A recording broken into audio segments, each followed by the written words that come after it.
A struggling single dad thought he was just doing his job until he saw something drifting in the river that would change everything. She had no name, no voice, and no past anyone could trace. But the moment their paths crossed, nothing would ever be the same again. If you're someone who believes in second chances, quiet heroes, and the kind of stories that stay with you long after they end, this one's for you. Before we begin, don't forget to subscribe and hit the bell icon so you never miss a story that might just move your heart. Let's begin. Struggling. Single dad saved a drowning girl. Her DNA matched a child who vanished in 2008. The fog rolled in early that morning, thick and silent, swallowing the riverbank like a ghostly tide. Ethan Cole stood at the edge of the old dam, steam from his coffee cup swirling into the mist. He'd worked this shift more times than he could count, just him, the water, and the crumbling concrete bones of a structure built before his time. Nothing ever happened out here, not anymore. That's what made the scream so strange. It wasn't even a scream, not really. Just a sound, sharp human wrong, rising over the hush of the current. Ethan's boots hit the gravel before his brain caught up. He dropped the coffee, sprinted toward the noise heart, lurching like it hadn't in years. He rounded the embankment and stopped cold. There. Floating, half-submerged in the river caught against the far bank, was a girl. No older than 16 or 17. Pale as bone. Her hair fanned around her head like dark ink in the water. She wasn't moving. "Hey," he shouted, already pulling off his jacket. "Hang on," Ethan dove in without thinking. The shock of the icy water stole his breath, but instinct took over. He kicked hard arms, cutting through the current, ignoring the burn in his lungs. He reached her in seconds, though it felt like hours, and looped his arm beneath her shoulders. She was heavier than she looked, dead weight. "Please, not dead," he begged silently. "Not today." He hauled her toward the shallows, stumbling onto the muddy shore, slipping on slick rocks. Kneeling beside her, he checked for a pulse. A flicker. Faint, but there. She was alive. Come on," he muttered, pressing down with shaking hands. She coughed violently, water gurgling from her mouth. Then silence. Her eyes blinked open. They were wide, glassy, unfocused, but locked on his face. "It's okay," Ethan said, voice low, steady. "You're safe now. You're all right." But she didn't speak, didn't move. She just stared at him like she was trying to decide if he was real. The paramedics came fast, summoned by Ethan's shaking voice over the radio. The girl was loaded onto the stretcher without a sound. Still mute. Still watching.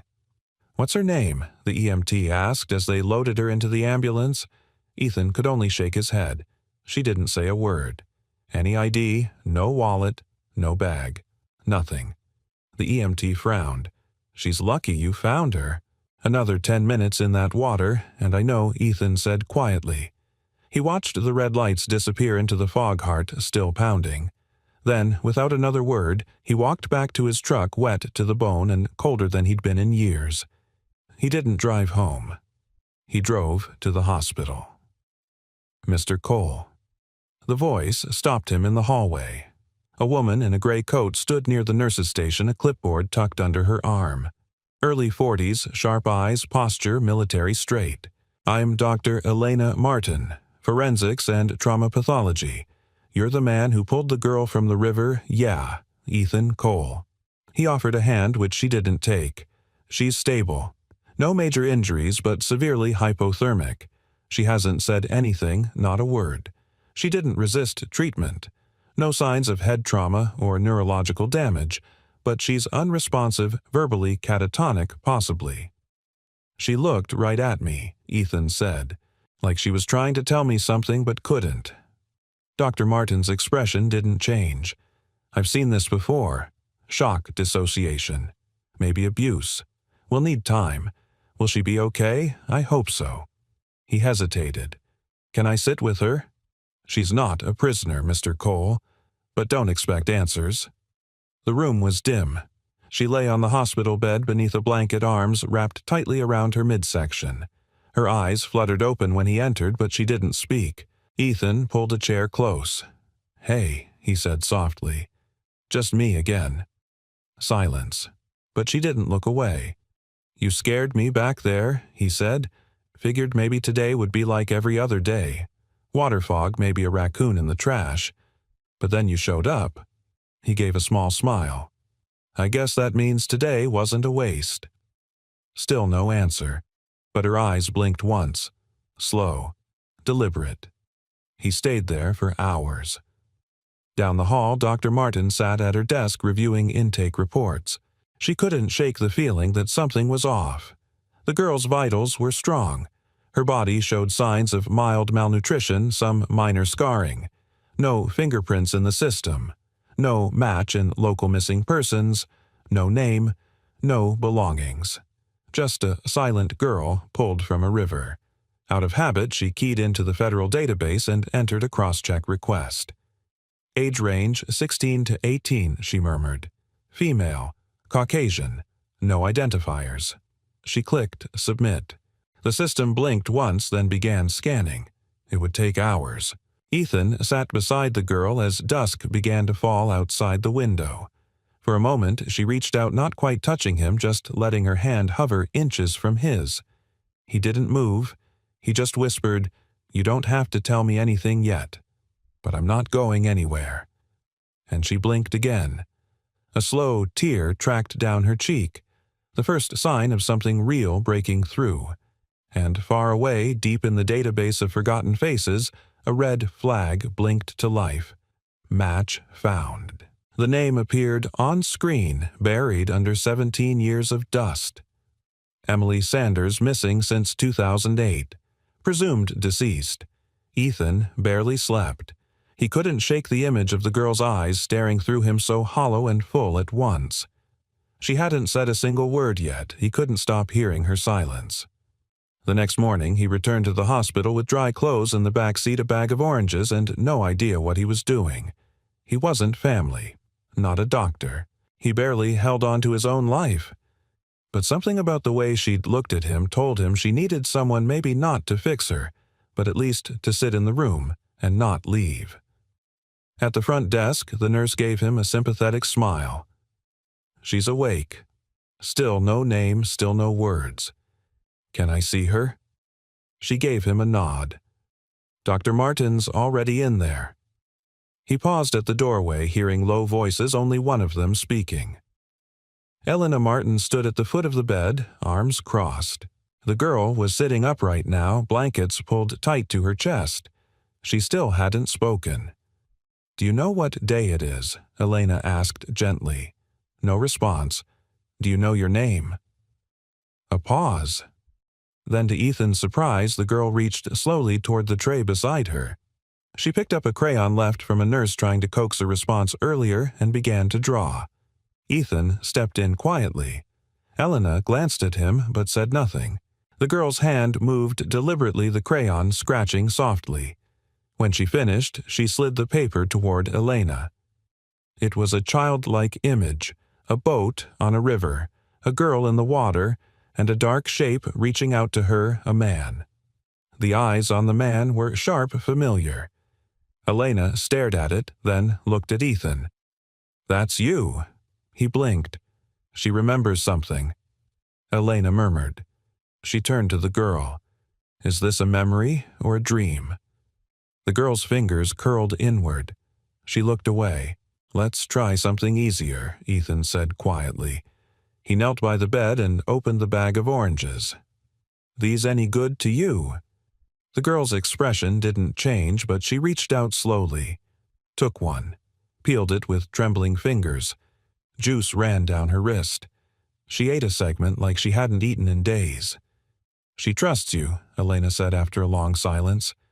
"I didn't do anything. That's exactly why." Later that day, Ethan found himself in the hospital cafeteria staring at a vending machine sandwich he had no intention of eating. Elena sat across from him sipping black coffee, looking like she hadn't blinked in an hour. "She's not in any national registry," she said, voice clipped.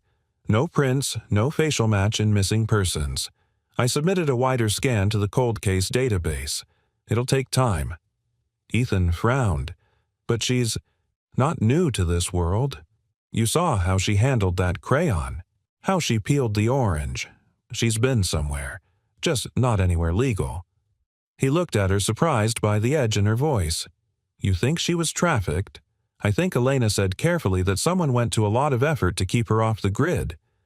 Ethan felt a chill crawl down his spine. So, what now? I file a report. Child Protective Services gets involved. If they can't ID her, she'll be placed in temporary custody. You mean foster care? Elena nodded. Likely a residential facility until we get answers. She won't make it in there, Ethan said immediately. She won't trust anyone. She shouldn't have to trust anyone.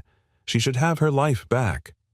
But if she can't remember her life, what then? Elena didn't answer. The silence between them stretched. Finally she asked, What's your stake in this? I don't know, Ethan said. Maybe I'm just tired of watching things drown. That night in the hospital room the girl drew again. Ethan sat beside her. She didn't flinch when he moved his chair closer. He watched her sketch another scene, a small room, one window with bars, a toy horse on the floor. Then another, drawing an empty plate, a long hallway, shadows at the door. Where was this? He asked gently.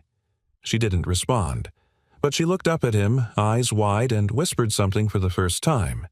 A single word. No. It was breathy thin, but it carried weight.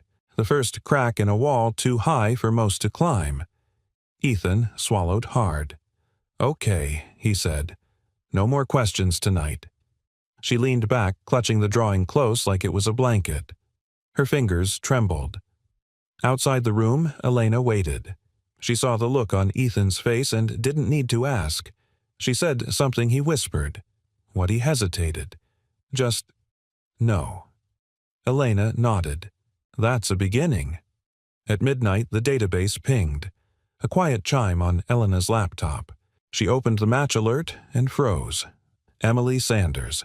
Missing since June 2, 2008. Age at disappearance 5. The photo was blurry, but it was her. Same eyes, same shape of the jaw, same silence. Case status presumed deceased. Ethan, standing behind her, read the name aloud. 17 years old. That's her. Elena looked up at him. Emily Sanders is legally dead. Not anymore, he said quietly. They both looked toward the hospital room where the girl had finally fallen asleep.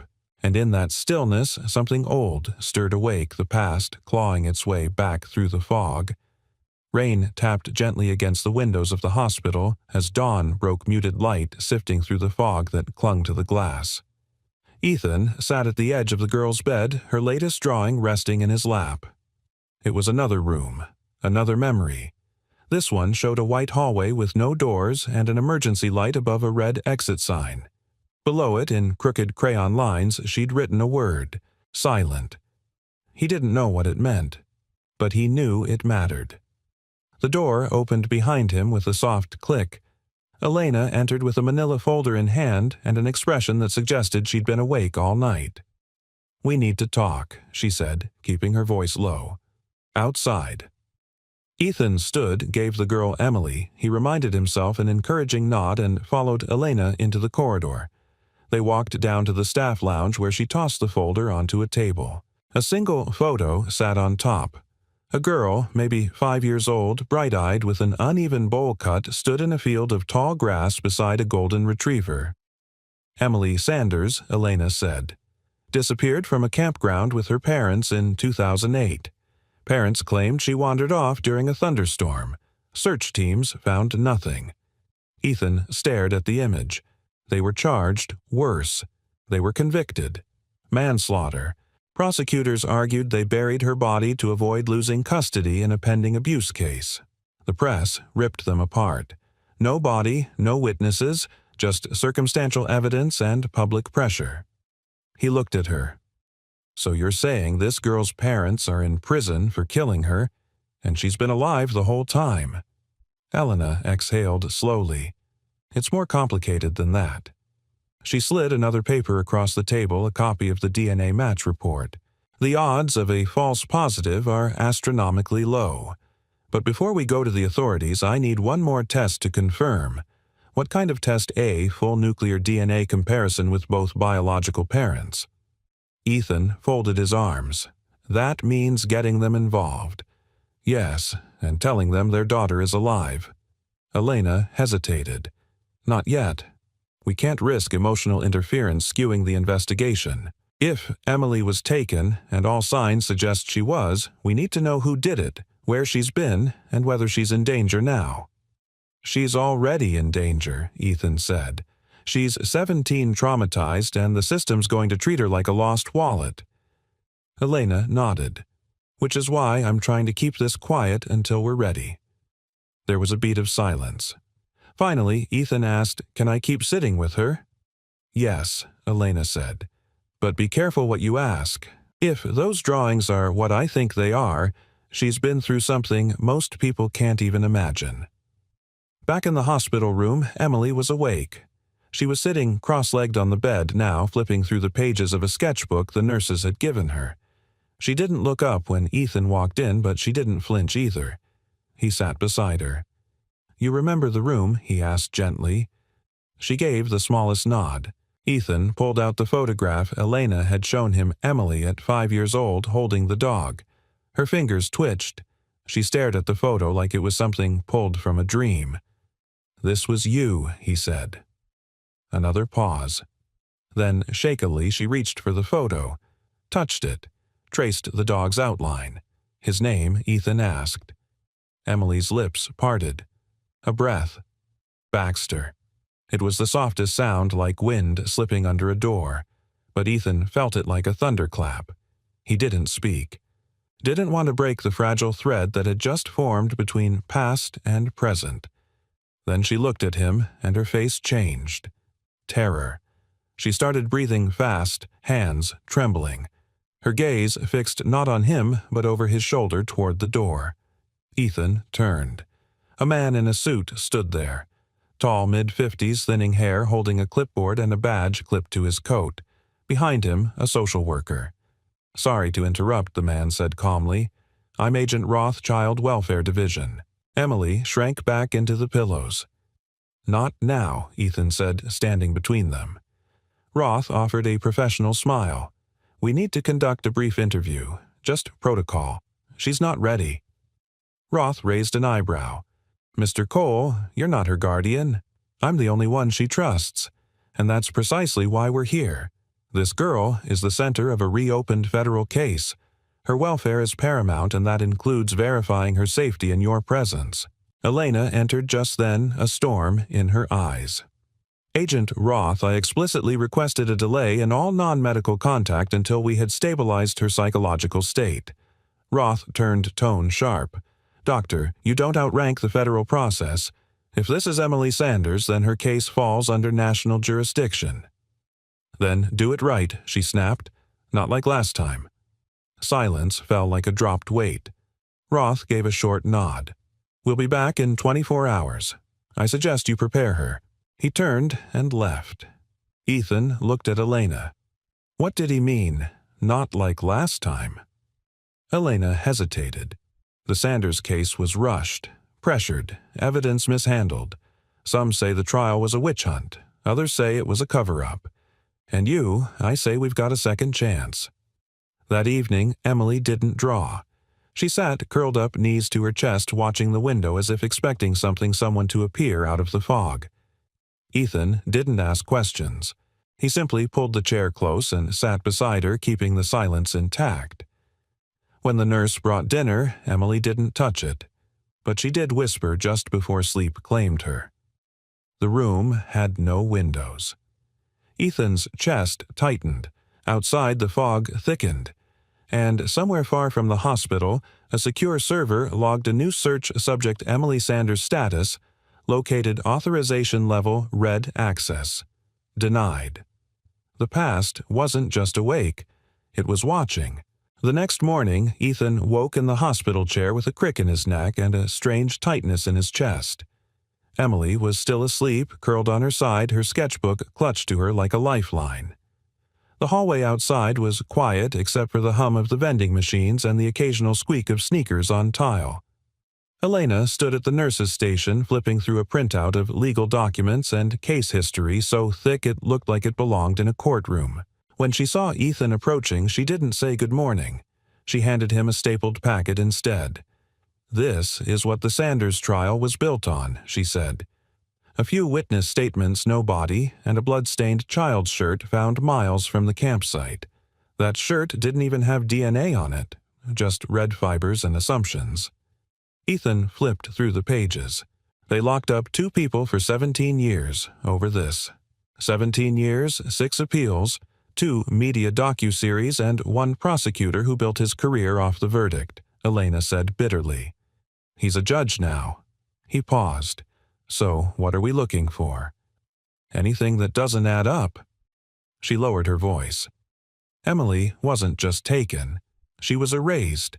The foster system didn't flag her. No medical history, no school, nothing. She didn't just disappear, someone kept her disappeared. Ethan frowned. "Who has that kind of power, Money?" Elena replied. "Connections. Or someone who knew how to hide behind a system that doesn't ask too many questions." He leaned on the counter, arms folded. "So where does that leave us?" She hesitated, then slid a printed photo from her folder. It showed a building, tall, modern, sterile white with mirrored windows and a gated entrance. "Northbridge Institute," she said. "Private research facility just 2 hours north. They ran child behavior programs from 2007 to 2011, mostly off the books, experimental, non-invasive treatments for trauma until they were sued for ethical violations." Ethan stared at the photo. "And you think she was there?"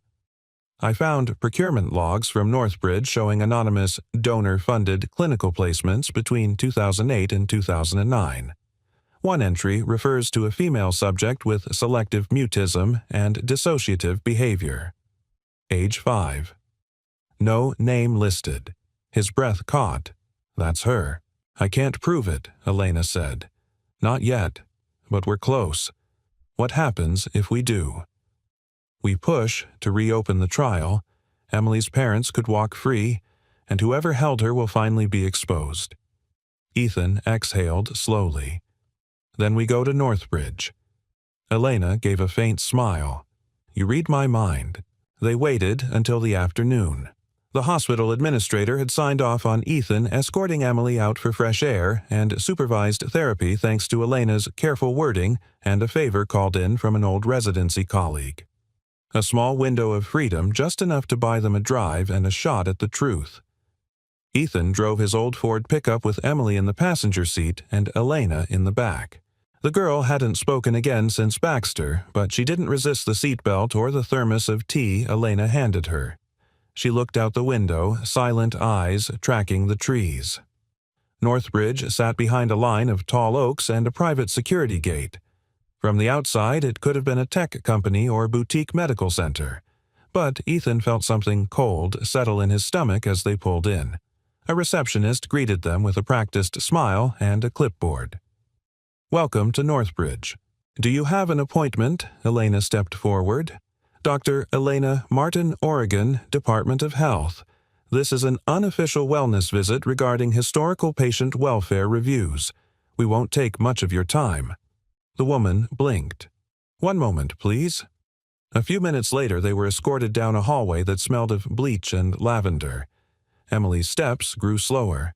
Her hand slipped into Ethan's without a word. He squeezed it gently. "It's okay. You're not alone." In a small interview room, a doctor in his 60s greeted them.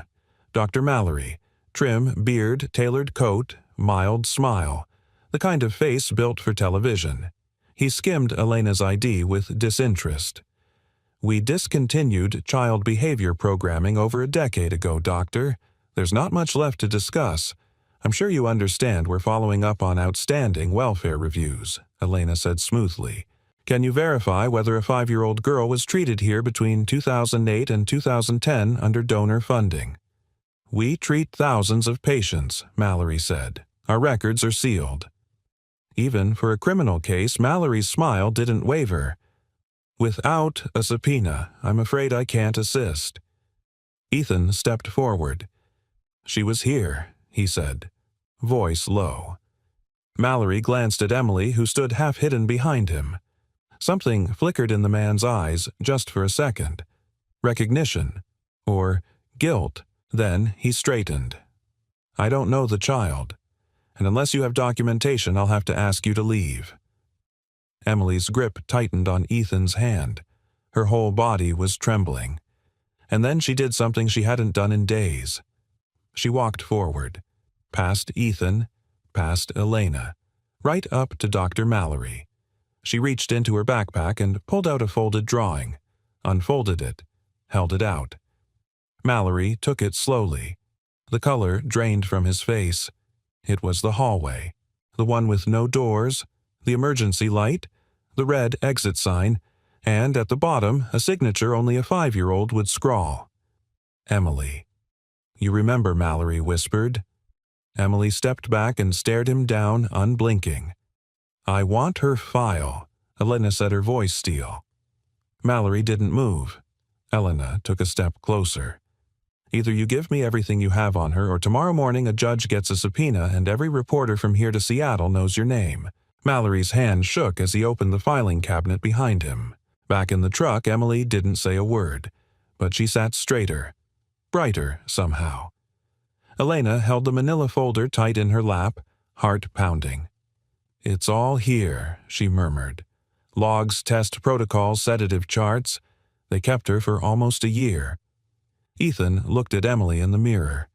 She met his eyes, and for the first time she gave him a small, real smile. Not everything lost had to stay buried. Not anymore. The late afternoon sun broke through the Oregon clouds as Ethan pulled the truck onto the winding road that led back to town. The weight of the Northbridge file sat between Elena and Emily like a fourth passenger, silent, heavy, undeniable. Neither spoke for the first 15 minutes. It was Emily who finally broke the silence. "I remember." "A song," she said softly, her voice barely above the hum of the tires on pavement. Ethan glanced at her in the rearview mirror. "What kind of song?" She shook her head, uncertain. It had bells, and it played before lights went out. Elena turned toward her, sensing something important. "Where was the song playing?" "In the room," Emily said. "The white one. They'd play it before they gave me the medicine." Ethan tightened his grip on the wheel. "Do you remember who gave it to you?" Elena asked gently. Emily didn't answer. She looked out the window, fingers tightening around the hem of her sleeve. "They said I had a broken brain, that my real name didn't matter anymore." The road dipped into a shaded hollow. Ethan's voice came low and steady. "Your name does matter. It always has." She turned toward him slowly. Then why did everyone forget? No one had an answer. Later that evening, back at the hospital, Elena and Ethan huddled over the Northbridge file in a private conference room. Emily had been cleared by the attending physician for continued outpatient care under the condition that she remain supervised at all times. She was now asleep in a spare room the staff had quietly reserved under Elena's name. The folder revealed a timeline more horrific than either of them expected. Emily had been registered under the pseudonym Subject Delta 15, placed at Northbridge through a grant labeled Experimental Cognitive Reassociation for Early Onset Trauma. No consent forms from guardians. No official medical referrals. The intake form had been signed off by a J. Caro, a name that didn't appear in any Northbridge employee logs. Fake signature, Ethan muttered. It's a ghost entry. Or a plant, Elena said. Someone meant to bury her in the system. The file included medical notations, all in technical shorthand, behavioral charts, sedative dosages, even responses to controlled stimuli. It was clinical detached. One note stood out. Scrawled in the margin next to an entry dated August 13, 2009. Subject asked for mother again. Memory degradation incomplete. Further observation recommended. Elena stared at it for a long time. She fought it, she whispered. Even as a child, she resisted what they tried to erase. Ethan swallowed the lump in his throat. They tried to delete her. Elena flipped to the last page. A discharge summary, dated June 2010. No forwarding address, no transfer record, just one sentence, subject removed. Order external. What does that mean? Ethan asked. Elena's eyes narrowed. It means someone higher up shut it down and made sure she vanished completely. That night, Ethan sat outside the hospital on a bench beneath a flickering security light. He needed air, space, something to separate himself from the monstrous precision of those files. His phone buzzed, unknown number. He almost didn't answer. "Ethan Cole," the voice asked. "Yes, this is Natalie Sanders." He froze. "Emily's her mother." "Yes." Her voice was fragile, clipped, but composed. "Dr. Martin sent me an encrypted message. She said you had news about my daughter." Ethan glanced around instinctively. "Not over the phone." "I don't care what you believe. I need to know, please. Is she alive?" He hesitated. Then, "Yes." The line went silent. He heard a gasp, a breath caught somewhere between hope and heartbreak. "I knew it," she whispered. "All these years I swore she wasn't gone." Ethan closed his eyes. "She's safe now, but she's been through hell. Can I see her?" He hesitated again. "We're working with legal to figure out the right way. There's a lot still in motion." "I've waited 17 years," she said, voice trembling. "I can wait one more day, but promise me, please, you won't let her out of your sight." "I won't." She was quiet a moment longer. "Thank you for bringing my daughter back to life." He hung up, chest tight. Inside, Elena checked on Emily before heading home. She found the girl curled beneath a thin blanket, her sketchbook still in her lap. Another drawing had been started. This one was different. It showed 3 figures: Emily, a man with a guitar, and a woman holding a coffee cup sitting on a dock by a river. No cages, no locked rooms, just a quiet place. Hope. Elena stepped into the hall and called someone she hadn't spoken to in years. "Judge Meredith," she said when the line picked up. "Elena. It's been a while. I need a favor. Off the record. It's about the Sanders case." A pause. That case was buried. It's about to surface. The next morning, Ethan found Emily sitting on the edge of the hospital bed, staring out the window at the parking lot below. "I had a dream," she said without turning. "There was a woman. Brown hair, green sweater. She called me Munchkin." He smiled softly. "Sounds like a nickname a mom would use." She nodded slowly. "Do you think I'll remember everything I don't know?" he said honestly. "But I think you're remembering what matters." She turned to him then. "Will they believe me?" He didn't answer right away. But then he said, "They're going to hear you, Emily. And they're going to listen this time." Outside, a dark SUV pulled into the hospital parking lot. A man stepped out, broad-shouldered, tailored coat, sunglasses, despite the gray sky. He tapped his phone, spoke a single phrase: "She's awake." Proceeding with Phase 2.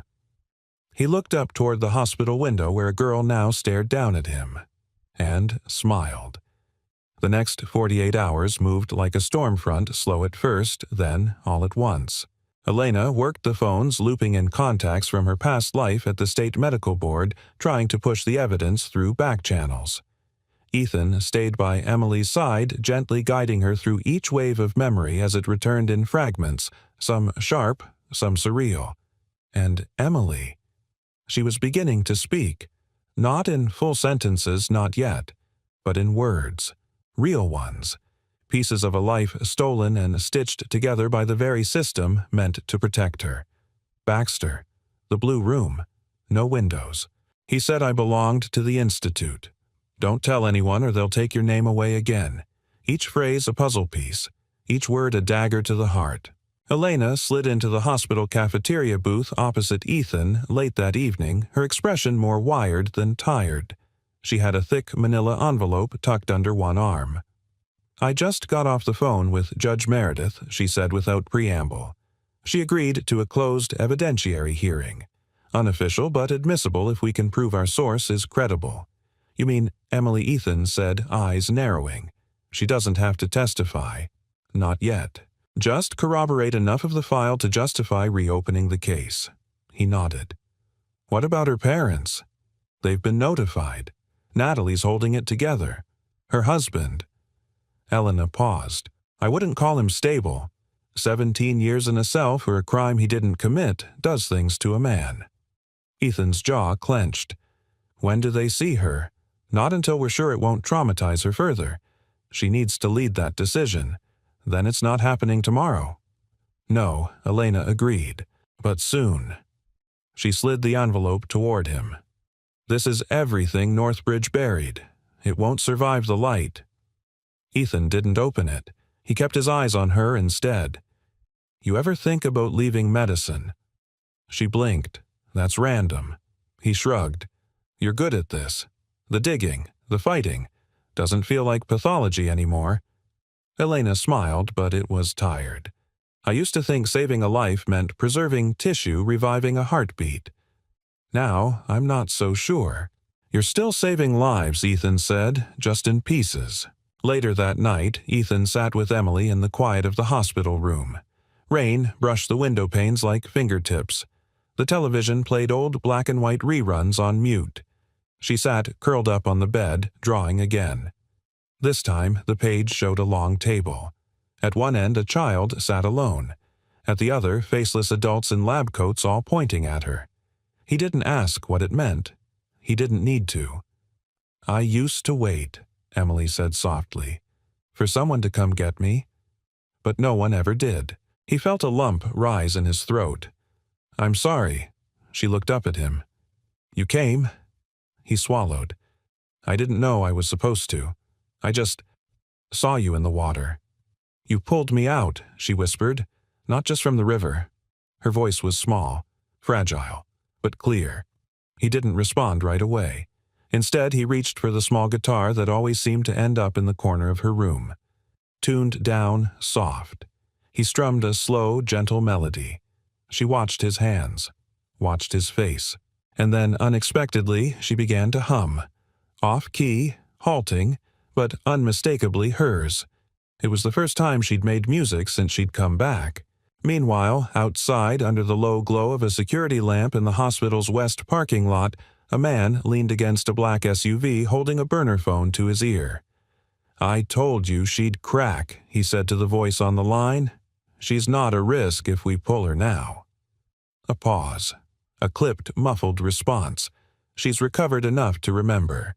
If she talks to a judge. Another pause, then a sigh. Understood. He hung up, pocketed the phone, and opened the SUV's back hatch. Inside, a black case. Military-grade tranquilizer kit, duct tape, a folded photo of Emily, age 5, marked with a red X. Back inside, Elena walked the dim hospital hallway with a clipboard in hand, her thoughts too loud for the silence. Something didn't sit right. Not with the discharge summary from Northbridge, not with the missing names, and definitely not with the funding line marked External Authorization Clearance Red. She paused beside the nurse's station and pulled up the hospital's visitor logs.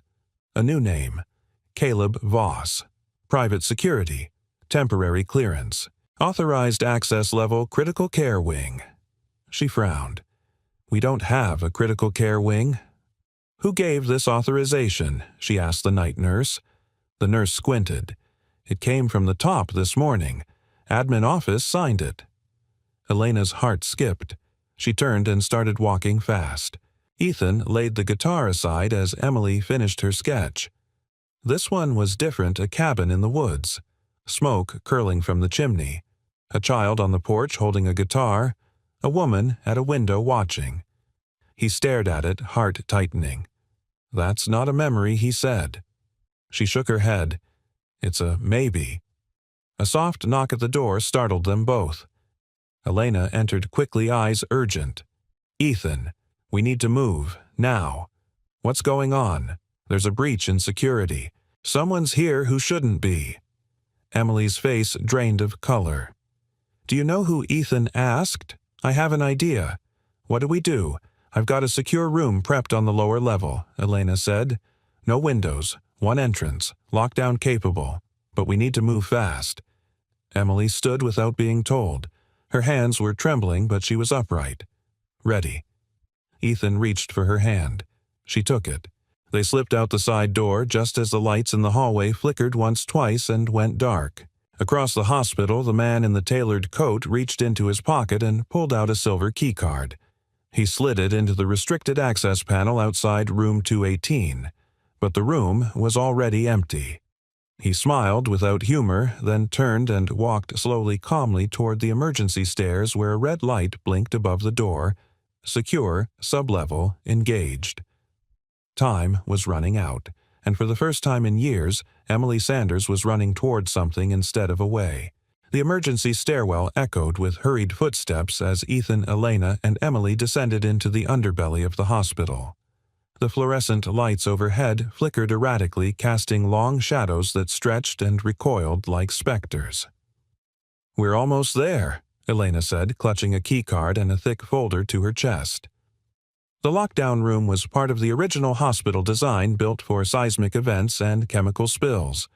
No windows, one door, reinforced steel. Ethan glanced back at Emily, who moved silently between them. Her hand never left his. She hadn't said a word since the power had gone out, but her eyes wide-focused were watching everything. "Do you think he's armed?" Ethan asked under his breath. Elena didn't slow. "If he's here, he doesn't need to be. People like him use silence, systems, authority. If he lays a hand on her, he risks exposure. He won't do that unless he's desperate." "So we make him desperate first," Ethan muttered. They reached the sublevel, an unmarked corridor lit by backup generators. It smelled of dust and antiseptic. Old pipes clanked above, and the air was cold with concrete chill. Elena swiped her card at an unassuming steel door. It clicked open, revealing a room no larger than a small garage, 2 cots, an emergency kit, and a panel of controls on the wall. She ushered Emily inside. Ethan followed, locking the door behind him with a mechanical clunk. "We stay put until sunrise," Elena said. "By then, the Federal Review Board will have Judge Meredith's affidavit and the contents of the Northbridge file. If anything happens to us tonight, every major agency gets that data dump." Ethan exhaled. Fail-safe 3 of them. Emily stood near the far wall, her arms wrapped tightly around herself. She looked more fragile than she had in days, but there was something else in her posture now. Not fear, resolve. Elena lowered her voice. "There's more." Ethan looked up. "What I reviewed, the internal funding trail for Northbridge. Their parent company is owned through a shell corporation, one that links to a consulting group tied to a former federal contractor in biomedical defense. The man who authorized Emily's removal in 2010, let me guess, Caleb Voss," Elena said. "And he's not just a security contractor. He was the senior compliance officer for Project Reticle, an off-the-books behavioral program targeting memory manipulation." Ethan felt like the air had thickened. "You're saying Emily wasn't just a victim, she was an experiment. She was the experiment," Elena whispered. "And she's the only one who survived." Outside in the darkness above, Caleb Voss moved like a man on a golf course, calm, deliberate, practiced. He held a black flashlight with a strobe override sweeping each corridor methodically. A hospital orderly tried to intercept him. Voss flashed a badge, murmured about fire drill protocol, and walked right through. He was in no hurry. He already knew where they were. It wasn't about catching them. It was about what came next. Inside the bunker room, Emily stood silently before the locked door, eyes fixed on the metal surface. Ethan approached her slowly. "You okay?" She nodded, then added, "He used to come in after the lights went out." "That's how I remembered him," Voss Elena asked. Emily nodded again. Ethan kneeled so he could meet her eyes. "He can't get in here." Emily looked past him to the corner of the room where her drawing pad rested. She picked it up, flipped to a blank page, and began to draw. Fast, urgent strokes. Elena leaned over to look. A man in a suit, tall, eyes blacked out, standing in a room full of screens, and in front of him rows of beds. Children, all facing the same direction. "I wasn't the only one," Emily said. Ethan's stomach turned. "Where are the others? I don't know. Some never woke up." A soft knock on the steel door snapped every head around. 1, 2, pause. 1, 1. A pattern. Calm. Confident. Ethan stepped in front of Emily, instinct firing like a flare. Then came a voice. Muffled. Precise. Elena Martin. Ethan Cole.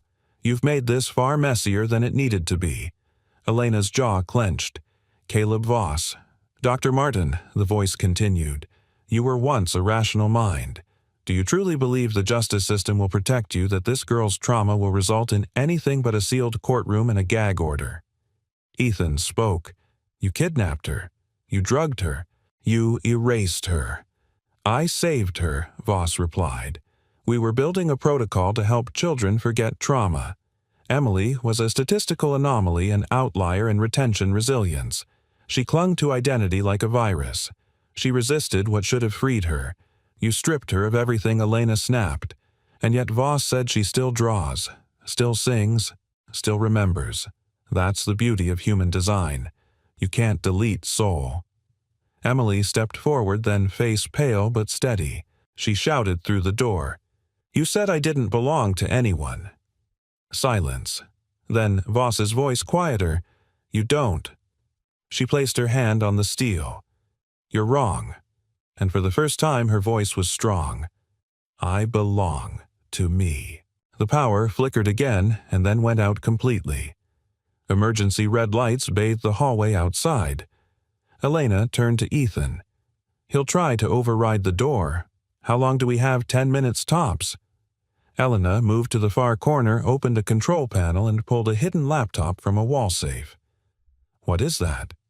The data dump. Every file, every name, every procedure. She turned to Emily. You want to finish this? Emily nodded. She stepped forward, looked at the blinking cursor on the screen, and typed a single sentence. My name is Emily Sanders. I remember everything. Then she pressed enter. Transmission sent. 10 floors up, a federal agent at the State Investigative Bureau received a ping. 5 seconds later, his phone lit up with alerts. 10 seconds after that, his superior was calling Washington. And in one quiet, red-lit sublevel, a 17-year-old girl stood straighter than she ever had before, knowing that for the first time in her life they were running out of places to hide. By the time sunrise crested the trees beyond the hospital, the world had already shifted. A federal van rolled through the parking lot just past 6 a.m., unmarked but unmistakable. Inside sat 2 agents with orders from Washington and access to files that had until 12 hours ago never officially existed. Ethan watched them through the glass, one hand resting lightly on Emily's shoulder. She stood beside him with her arms folded, chin lifted, a quiet defiance in her stance.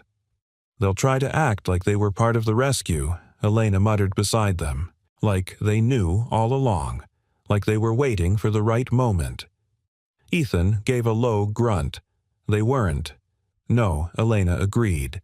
But we just forced their hand. They stood together in the hospital's main atrium, the scent of coffee mixing with antiseptic and exhaustion. A nurse offered Emily a muffin she politely declined. She hadn't spoken since her declaration the night before. I belong to me, but something in her had changed. She wasn't hiding anymore. The agents were calm, courteous, and terrifyingly efficient. Special Agent Dana Quinn, early 40s, suit to, crisp hair pulled tight, took the lead. She greeted Elena with a handshake and a half smile. We've reviewed the data transmission, including the Northbridge files, the discharge papers, and the visual documentation submitted by the subject. You've created quite the ripple.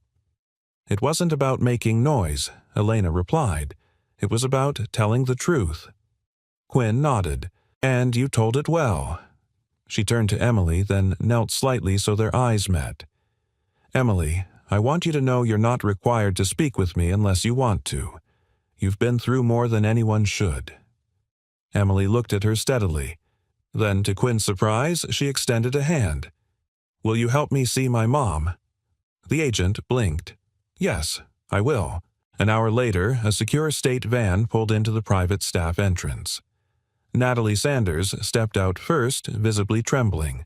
Her face was thinner than the photo Ethan had seen, lined by 17 years of waiting. Her hands clutched a small photo album tight to her chest.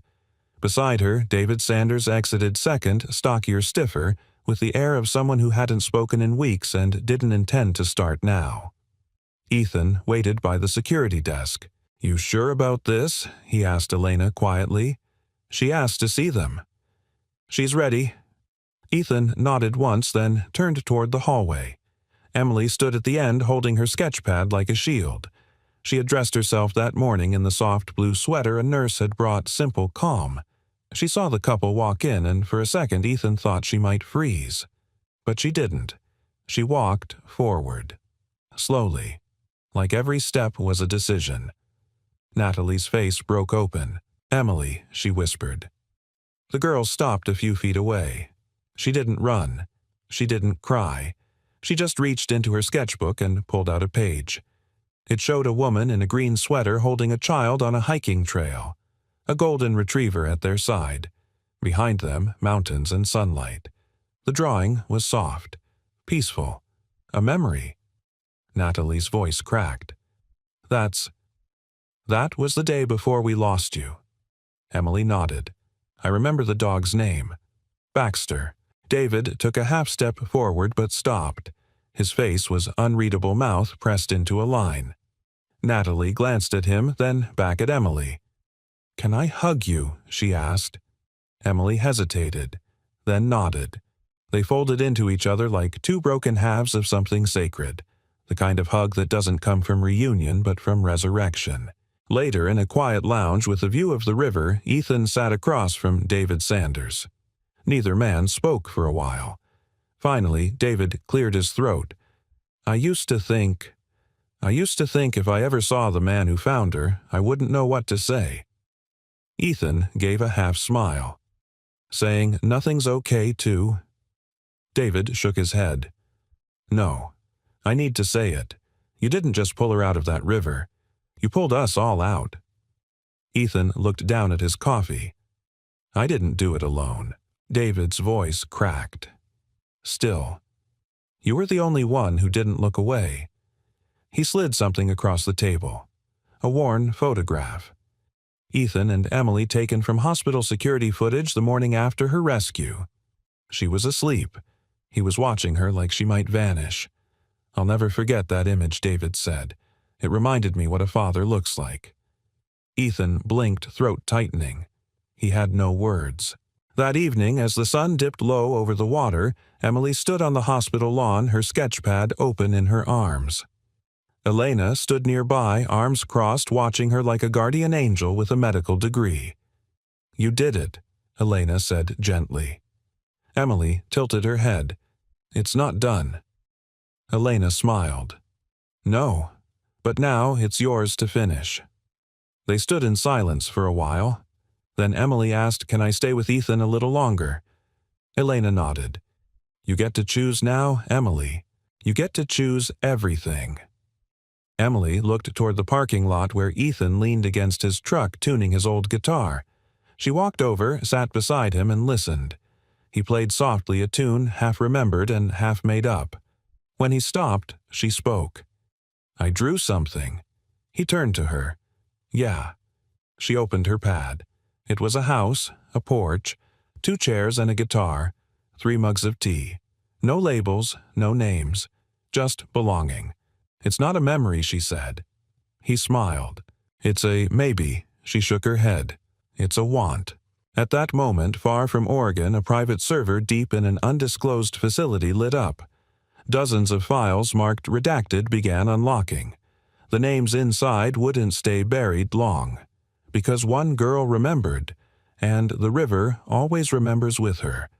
The hearing was held behind closed doors on the 3rd floor of the Marion County Courthouse. No press, no cameras, no public seating. Only the necessary parties, a judge with eyes like granite and a silence so tight it felt like glass under pressure.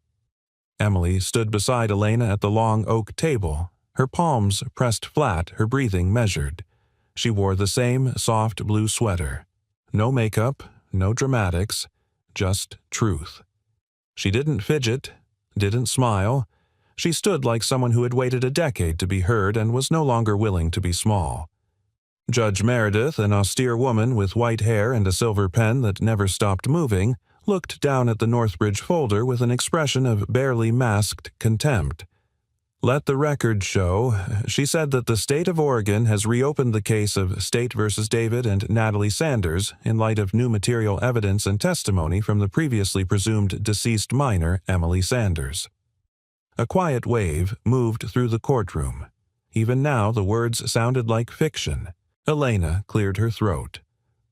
"Your Honor, I would like to submit into Evidence Exhibit D the behavioral and pharmaceutical logs obtained from Northbridge Institute confirming Emily Sanders was enrolled in unauthorized cognitive conditioning protocols between 2008 and 2010. Judge Meredith raised a brow. "Without consent of her guardians, correct," Elena said. "She was signed in under a false identity bypassing all federal oversight and missing persons tracking systems." The judge looked to Emily. "And you, Ms. Sanders, are you prepared to offer corroborating testimony?" Emily met her gaze. "I am." The courtroom hushed. "I don't remember every day," Emily said, her voice even. "I don't remember the first time they changed my name or the exact words they used when they told me my parents weren't real." A ripple of emotion crossed David and Natalie's faces from across the room, but they didn't speak. They'd been warned this was Emily's moment, not theirs. "But I remember the lights," she continued. "I remember the sound of machines at night. I remember being told not to cry because it would undo my progress. I remember the music they played before injections. And I remember asking for my mother." Elena stepped in. "Your Honor, we have digital records, EEG readings, and one signed discharge note referring to subject memory degradation failure." That failure in plain terms was Emily's persistence.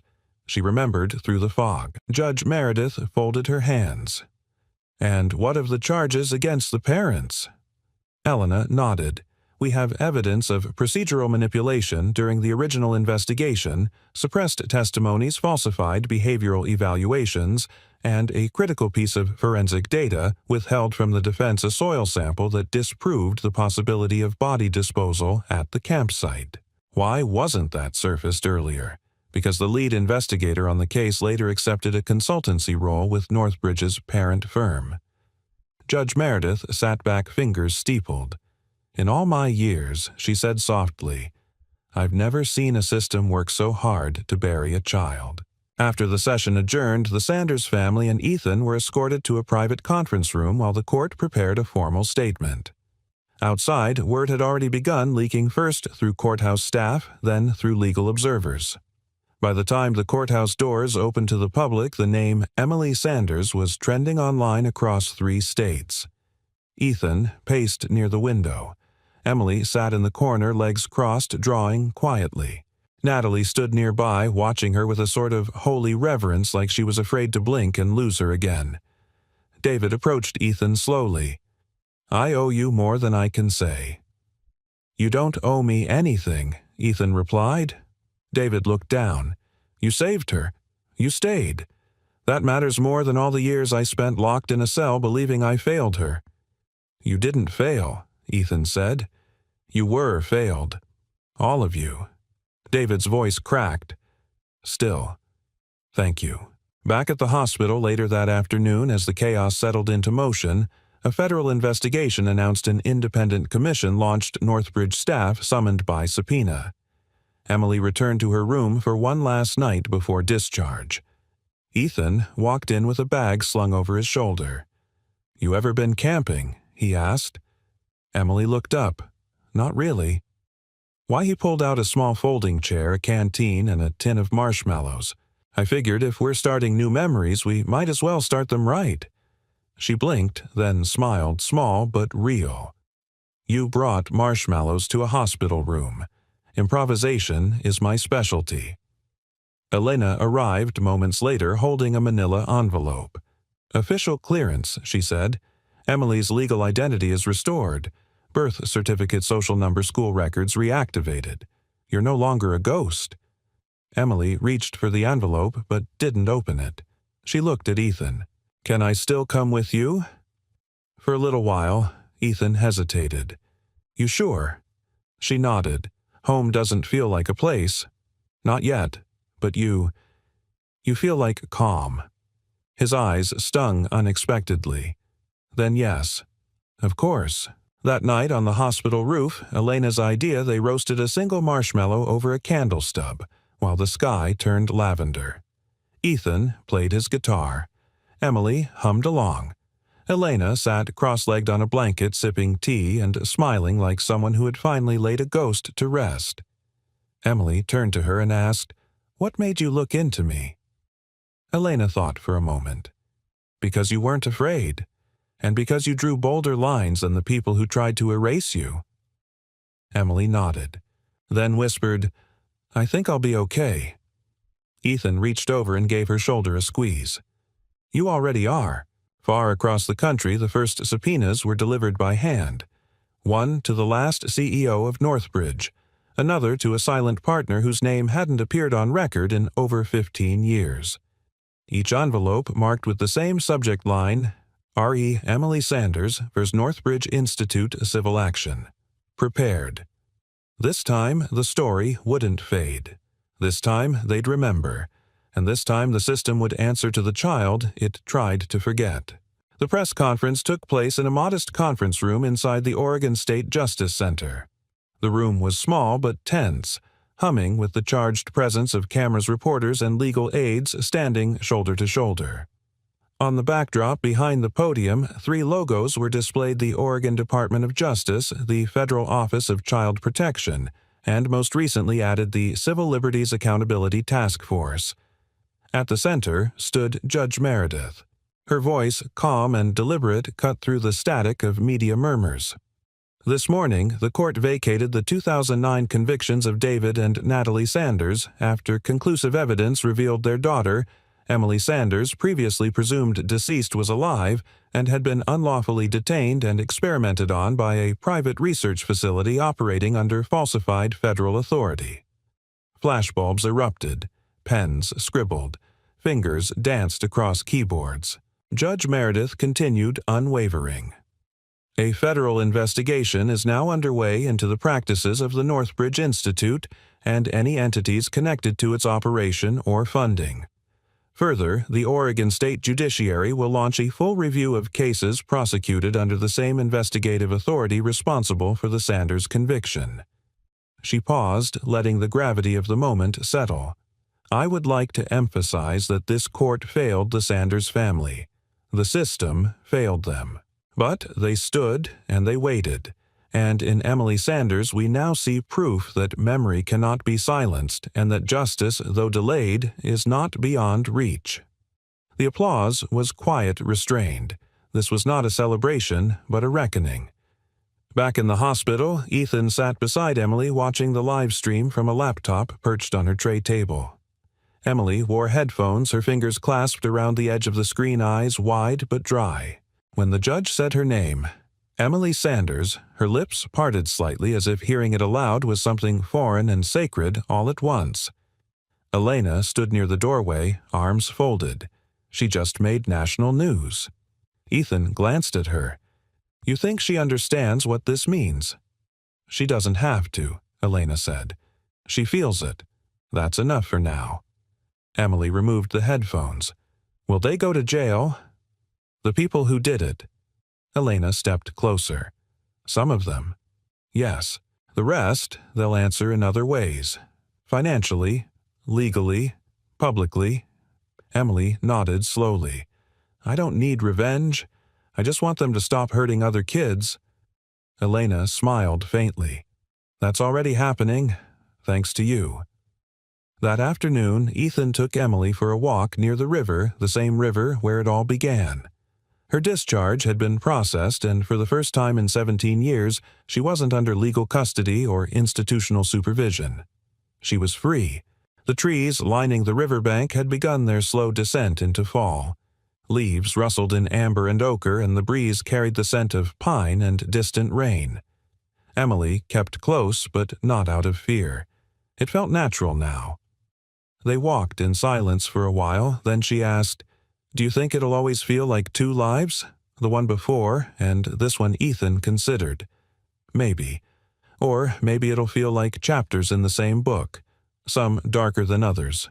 But they're still yours. She looked up at him. Do you ever feel like that? Like your life has chapters? He nodded. Before my wife died. After. Before I lost my son. After. And now? He gave her a small smile. This part feels like a new page. She smiled, looking away quickly, but not before he saw the color rise in her cheeks. Back at the truck waiting on the passenger seat was a brown envelope Ethan had picked up from the courthouse earlier. He handed it to her without a word. Emily opened it and pulled out a folded piece of paper. Her eyes skimmed the top line. Subject: Request for Special Guardianship Consideration. Petitioner Ethan Cole status approved pending consent of minor. She looked up at him speechless. I figured Ethan said since everything's been decided about you, it's time someone asked you. Would you want to stay with me just until you're ready? Or longer? Only if you want. She blinked rapidly, holding the paper like it might disappear. You really want me there? I didn't pull you out of that river just to drop you off at the nearest doorstep, he said. I don't think either of us ended up in each other's lives by accident. She didn't say anything. She just threw her arms around his neck and held on tight.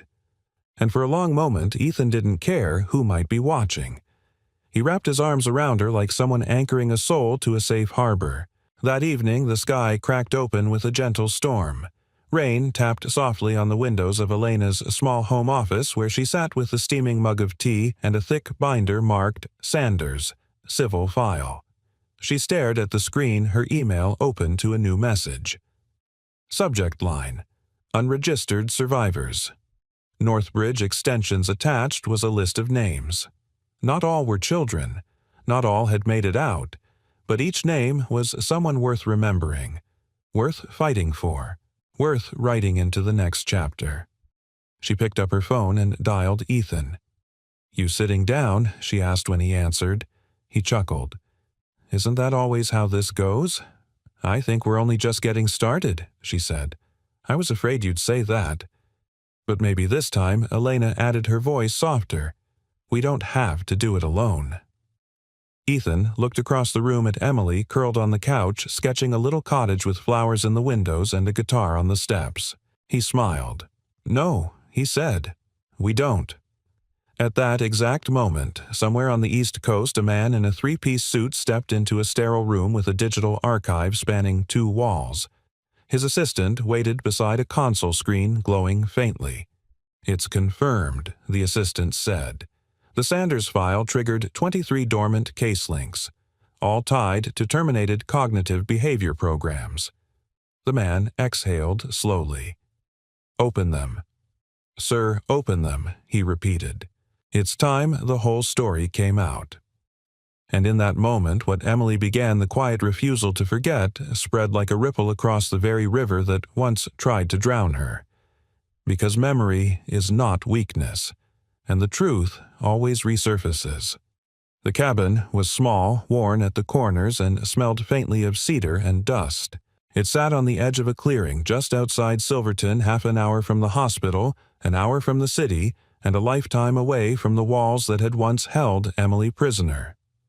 Ethan unlocked the front door and stepped aside. It's not much, he said, but it's quiet, and the roof doesn't leak. Emily stepped inside without hesitation.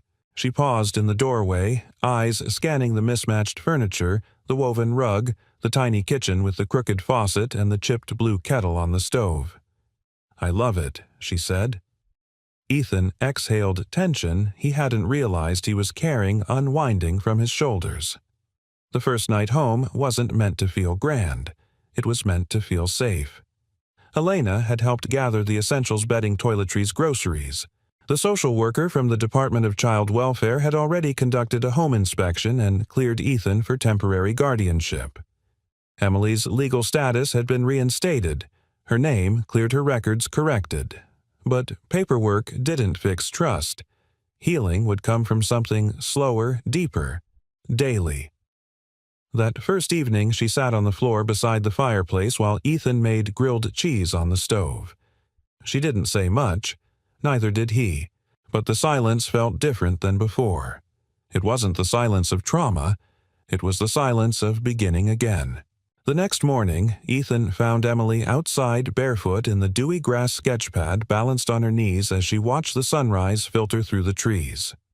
He stood at the door for a moment, just watching her, how her shoulders moved when she exhaled, how her pencil moved in slow, careful strokes like she was anchoring herself to the present.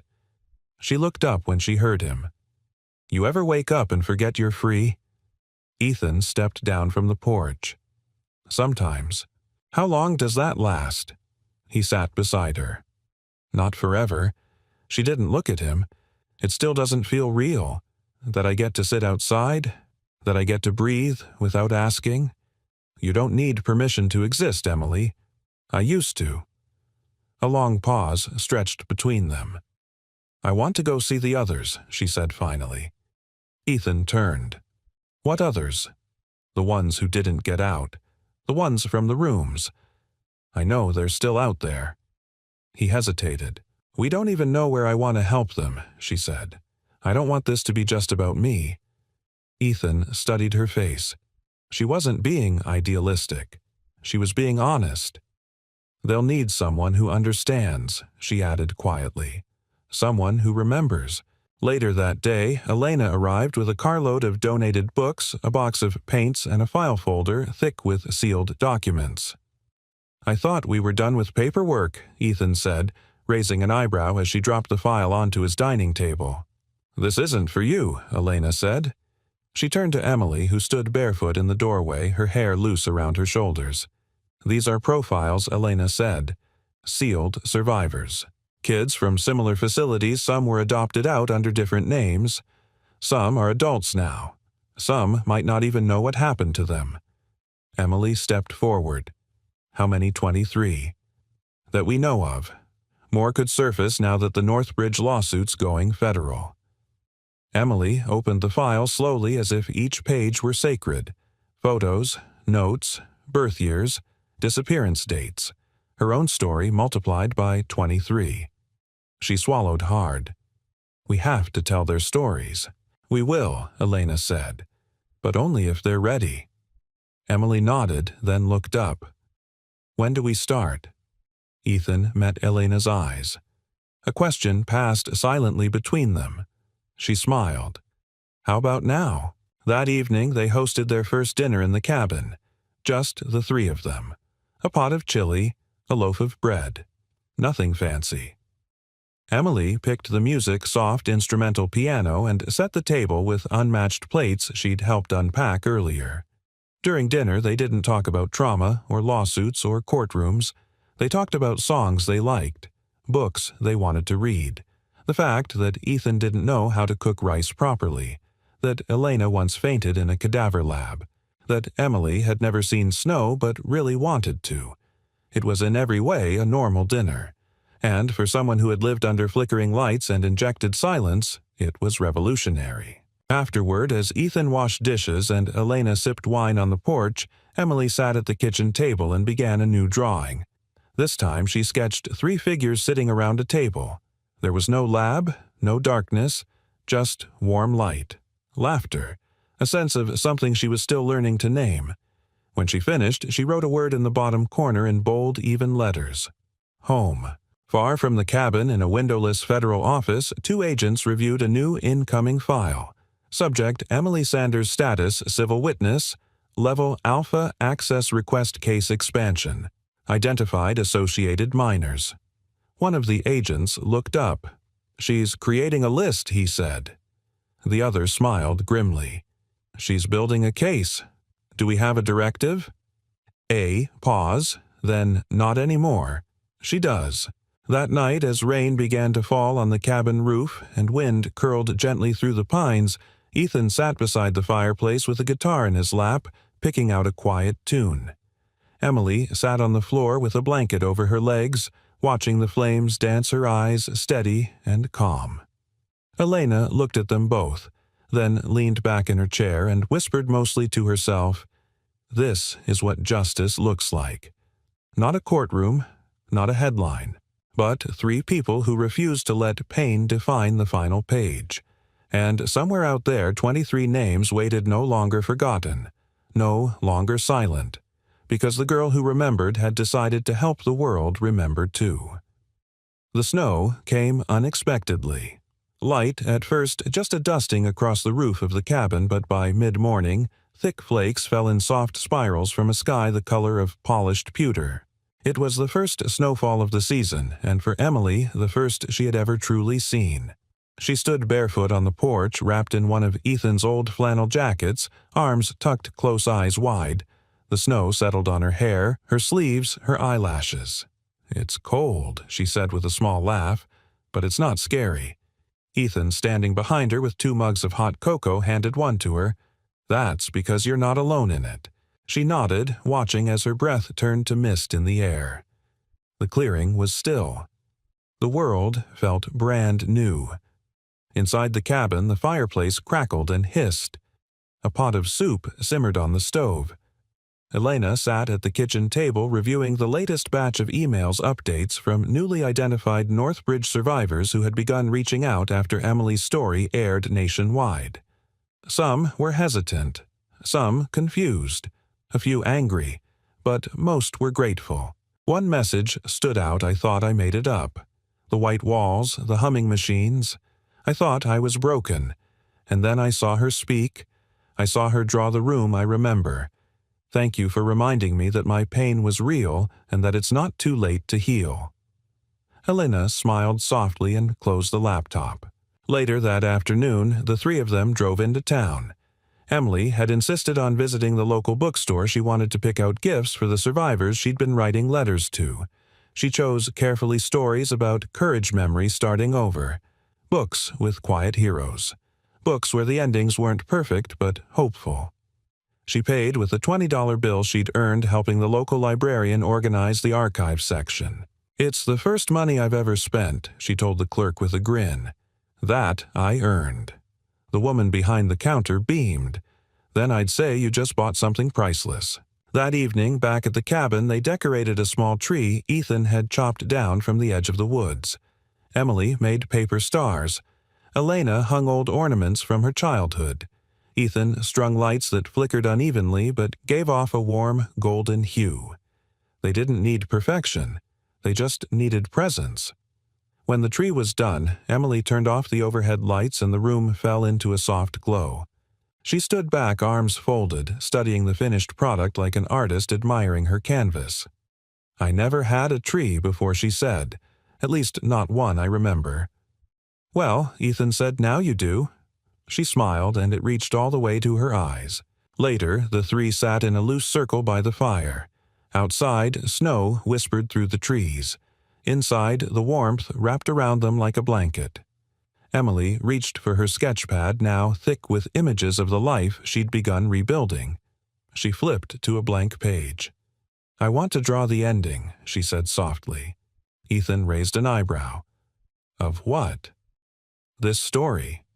"You think it's over?" Elena asked. "No," Emily said. "But this part is. The part where I was lost." She drew slowly, deliberately. 3 figures. One girl standing barefoot in the snow looking up with open arms. A man beside her with a guitar slung across his back. A woman holding a book, her hand resting gently on the girl's shoulder. Behind them, a cabin. Above them, snow falling. No cages, no shadows, just sky. She held it up. "This is how it ends."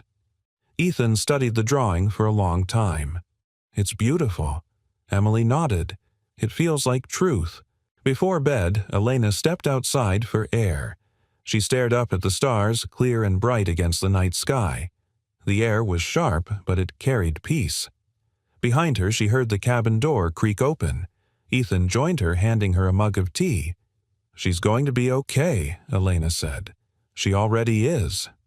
They stood in silence for a while, watching their breath drift upward. "You know," Elena added, "I used to think healing was about going backward, undoing, erasing. But now I think maybe It's about going forward while carrying the weight and realizing it doesn't have to break you. Ethan nodded. She's stronger than all of us.